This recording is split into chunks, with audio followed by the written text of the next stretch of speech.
Hey guys, today I'm going to show you how to make a squishy egg. We've had this in here for about 2 weeks.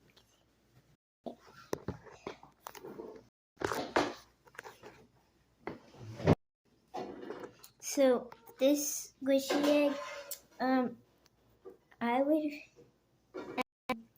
this is what you need for a squishy egg. So you need vinegar. So this is all you need. You just need 2 things, vinegar and an egg. And maybe like a bowl or something with a lid. I guess it'll drink. Because of course it's vinegar.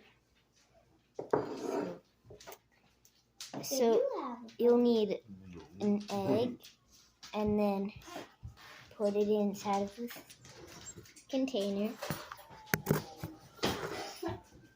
And there you go. And wait 2 weeks. Remember, that's how you get a squishy egg.